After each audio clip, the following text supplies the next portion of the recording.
सीधा सवाल में बात होगी जगदीप धनखड़ की। जी हां, देश के उपराष्ट्रपति रह चुके जगदीप धनखड़ की 36 दिन हो गए। धनखड़ साहब कहां खो गए? विपक्ष कह रहा है हाउस अरेस्ट हो गए। और इन सब आरोपों और कयासों के बीच आज देश के गृह मंत्री अमित शाह ने एक न्यूज एजेंसी को इंटरव्यू दिया और कहा कि भाई उनकी तबीयत है नासाज, इसलिए तो इस्तीफा दिया था, पर तबीयत है नासाज तो कहां चल रहा है इलाज, यह क्यों नहीं पता लग पा रहा?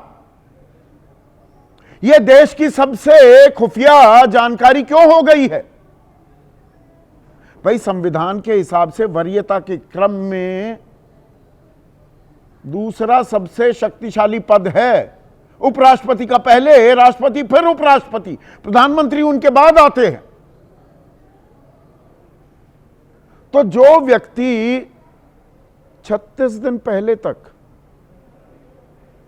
21 जुलाई तक देश का उपराष्ट्रपति था, वो है कहां? यह पता ही नहीं चल पा रहा है। और तबीयत नासाज है, गृह मंत्री कह रहे हैं, लेकिन सिवाय प्रधानमंत्री के, और वो भी ट्वीट के जरिए जो इस्तीफा दिया था जगदीप धनखड़ ने, उसका जवाब 15 घंटे बाद प्रधानमंत्री ने दिया कि इन्होंने अभूतपूर्व योगदान दिया है, बेहतरीन काम किया और I wish him good health, यानी कि स्वस्थ होने की शुभकामनाएं देता हूं। प्रधानमंत्री के अलावा किसी भी सत्ताधारी दल के बड़े नेता, केंद्रीय मंत्री, किसी मुख्यमंत्री ने उनके स्वास्थ्य की मंगल कामना तक नहीं की। तो बीमार हैं तो इलाज कहां चल रहा है? ये कोई बताएगा? वो मिल क्यों नहीं पा रहे हैं या उनसे कोई मिल नहीं पा रहा है? कोई भी नेता, विपक्ष तो यही आरोप लगा रहा है कि हम तो मिलने की कोशिश कर रहे हैं, पर मिल ही नहीं पा रहे हैं। और इसमें फिर पेंच कुछ और डल जाते हैं। पेंच क्या? आरटीआई के जरिए सवाल पूछे गए, 2 सवाल पूछे गए कि भाई 21 जुलाई को इस्तीफा दिया जगदीप धनखड़ ने उपराष्ट्रपति पद से, तो कितने बजे मुलाकात हुई राष्ट्रपति भवन में? राष्ट्रपति द्रौपदी मुर्मू से तो मुलाकात करेंगे ना, लिखित में देना पड़ता है, वो प्रावधान भी आपको बताऊंगा। तो कहा गया कि ऐसी कोई जानकारी उपलब्ध नहीं है राष्ट्रपति सचिवालय के पास,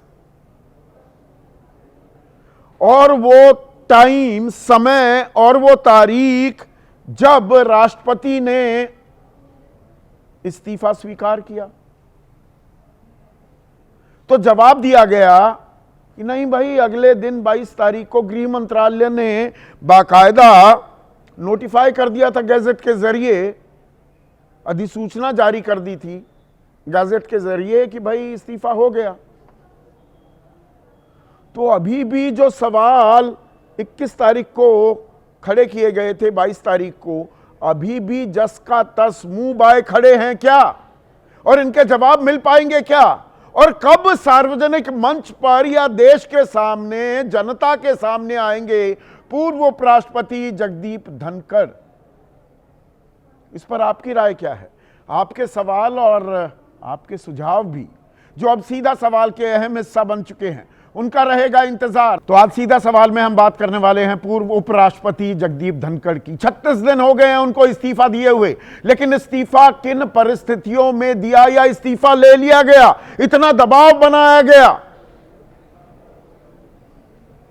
वो सवाल तो हैं ही। लेकिन अब बड़ा सवाल ये हो गया है कि 36 दिन हो गए हैं, लेकिन 21 जुलाई के बाद किसी ने भी उनको देखा ही नहीं है, उनकी कोई तस्वीर सामने नहीं आई, उनका कोई बयान नहीं है, जो उनसे मिलना चाह रहा है मिल नहीं पा रहा है, बातचीत ही नहीं हो पा रही है। मुझे कोई ऐसा नेता नहीं मिला जिसने कहा नहीं मेरी फोन पे बात हुई है, ठीक ठाक है। और इन सब के बीच विपक्ष सवाल उठाने लगा, अरे भाई हाउस अरेस्ट कर दिया है क्या, कि वो कुछ बोलेंगे तो वो तो सियासी बम हो जाएगा, कुछ ऐसा ना कह दें कि सरकार के लिए एम्बैरेसमेंट हो जाए। या वजहें क्या हैं जो कयासों का बाजार गर्म है कि भाई किस बात पर इस्तीफा दिया। स्वास्थ्य का हवाला देकर उन्होंने अपना इस्तीफा दिया है, पर वो इस्तीफा हमें जो दिखाई दिया वो तो 9:25 पर 21 जुलाई को उन्होंने ट्विटर के जरिए जानकारी हम सबके साथ साझा की। पर ट्विटर पर इस्तीफा नहीं होता है। संवैधानिक प्रावधान क्या है, अब उसकी तफसील में भी जाने की जरूरत है। 67A, संविधान का अनुच्छेद 67A, आर्टिकल 67A, वो क्या कहता है? A vice president may, by writing under his hand, address to the president, resign his office। यानी कि एक उपराष्ट्रपति अपने हाथ से लिखे हुए खत के जरिए जो राष्ट्रपति को संबोधित किया गया हो इस्तीफा दे सकता है, और तत्काल इस्तीफा स्वीकार कर लिया जाएगा। इसमें कोई वो नहीं है कि राष्ट्रपति कहे उपराष्ट्रपति से कि नहीं नहीं फिर से पुनर्विचार कर लीजिए, ऐसा कुछ नहीं। दिया इस्तीफा, पहुंचा, बात खत्म, उसी वक्त पद से हट गए। तो 21 जुलाई को आपको ध्यान होगा बहुत सारे पत्रकारों ने, बहुत सारे मीडिया हाउसेस ने, चैनलों ने आपको बताया कि अरे भाई राष्ट्रपति सचिवालय में हड़कंप मच गया था, क्योंकि एक अनशेड्यूल्ड विजिट, एक ऐसी मुलाकात हो रही थी जिसके लिए पहले से समय नहीं मांगा था। यानी कि उपराष्ट्रपति जगदीप धनखड़ वहां पहुंच गए थे, पर उसकी ना कोई तस्वीर है या उपराष्ट्रपति से मिले हैं। तो भाई राष्ट्रपति का कार्यालय, सचिवालय फोटो तो जारी करेगा ना कि मिले, इस्तीफा दिया, फोटो तो होंगी। कहां है वो फोटो? अब इस पर एक आरटीआई एक्टिविस्ट हैं अजय वासुदेव बोस, उन्होंने यही सवाल पूछा कि वो कौन सा वक्त था मुलाकात का जो राष्ट्रपति द्रौपदी मुर्मू से मांगा उपराष्ट्रपति ने। राष्ट्रपति भवन का सचिवालय क्या कह रहा है? No such information is available in secretariat. ऐसी कोई जानकारी उपलब्ध ही नहीं है। तो वो हाथ से लिखा हुआ इस्तीफा है कहां? और इस्तीफे पर एक ही प्रतिक्रिया आई सरकार की तरफ से, वो भी प्रधानमंत्री नरेंद्र मोदी 15 घंटे बाद लिखा कि श्री जगदीप धनखड़ जी को देश सेवा का अवसर मिला, उपराष्ट्रपति सहित कई भूमिकाओं में सेवा का अवसर मिला, मैं उनके उत्तम स्वास्थ्य की कामना करता हूं। स्वास्थ्य की कामना की, उसके अलावा किसी और मंत्री, किसी और बड़े नेता ने यह भी नहीं किया। और स्वास्थ्य में दिक्कत थी तो उनका इलाज कहां चल रहा है ये तो हमें पता लग जाना चाहिए था, वो ही नहीं पता लग रहा। और बात सिर्फ इलाज तक की नहीं है, वो तबीयत इतनी नासाज हुई तो 10 जुलाई को क्या कह रहे थे जगदीप धनखड़? एक कार्यक्रम में थे, सार्वजनिक मंच, कि मैं सही समय पर अगस्त 2027 में रिटायर होऊंगा, बशर्ते भगवान की कृपा रहे। ये 10 जुलाई को 11 दिन पहले कहा था, तो मतलब कोई सेहत की दिक्कत नहीं थी। और 21 जुलाई तो पहला दिन था मॉनसून सत्र का, तो तबीयत नासाज है तो क्यों बैठ गए भाई मॉनसून सत्र में, सभापति की भूमिका में, राज्यसभा में संचालन कर रहे थे। 11 बजे राज्यसभा की कार्रवाई शुरू हुई, धनखड़ मौजूद। 11:45 पर ऑपरेशन सिंदूर पर चर्चा की मांग, धनखड़ मौजूद। 12:30 बजे बिजनेस एडवाइजरी कमेटी की पहली बैठक हुई, उस दिन धनखड़ मौजूद। 2 बजे जस्टिस यशवंत वर्मा पर प्रस्ताव दिया, इंपीचमेंट मोशन, महाभियोग। विपक्ष ने स्वीकार लिया। यह जानकारी 4:07 पर साझा की। 12:30 बजे जो बीएसी की पहली बैठक थी, 4:30 बजे के लिए एक और बैठक भी तय कर दी जगदीप धनखड़ ने। पर 4:30 बजे दूसरी बैठक में धनखड़ मौजूद थे, जेपी नड्डा नहीं पहुंचे। सदन में नेता और बीजेपी के राष्ट्रीय अध्यक्ष। और 9:25 पर उपराष्ट्रपति का इस्तीफा की मेरी तबीयत नासाज। आज चर्चा क्यों कर रहे हैं? क्योंकि ये एक न्यूज एजेंसी को इंटरव्यू दे रहे थे गृह मंत्री अमित शाह, उनसे यही सवाल पूछा गया तो उन्होंने कहा कि उनकी तबीयत नासाज है और ये जो हाउस अरेस्ट हो गए, इधर उधर की जो ये बातें हैं, ये विपक्ष के खामखा के आरोप हैं। सुनिए। इसमें बात का बतंगड़ नहीं बनाना चाहिए। धनखड़ जी संवैधानिक पद पर बैठे, अपने कार्यकाल में उन्होंने संविधान के हिसाब से अच्छा काम किया जी। इनकी निजी स्वास्थ्य की समस्या के कारण इन्होंने इस्तीफा दिया है। हाँ।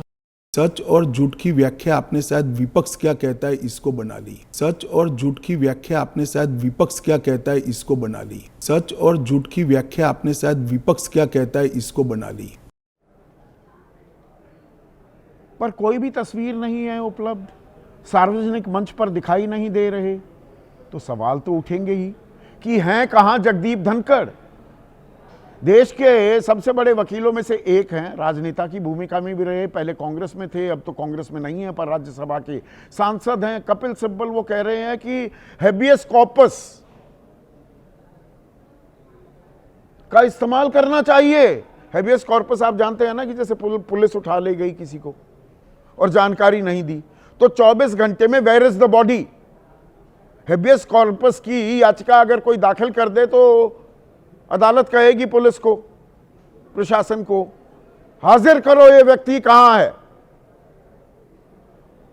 तो क्या हेबियस कॉर्पस की याचिका दाखिल करनी पड़ेगी, या विपक्ष ये खामखा के आरोप लगाकर बात का बतंगड़ बना रहा है?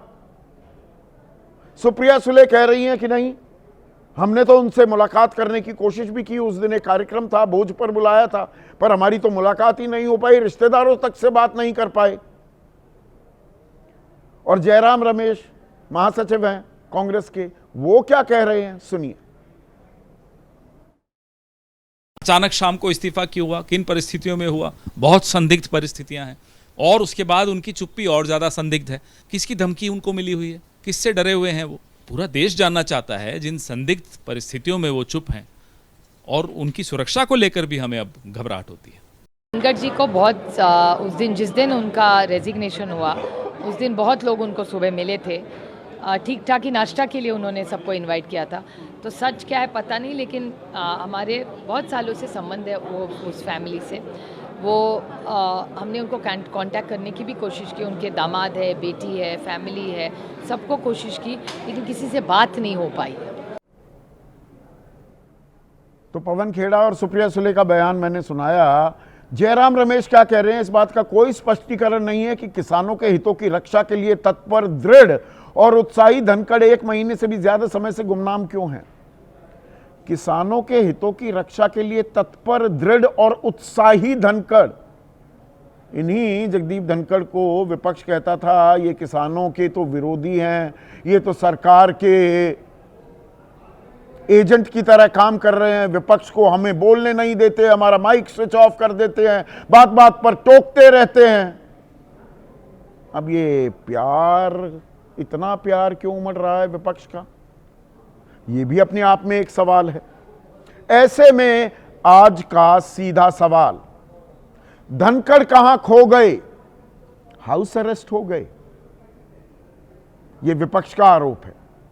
और अता ना पता पूर्व उपराष्ट्रपति कहां लापता, और यह हमें कब पता लग पाएगा?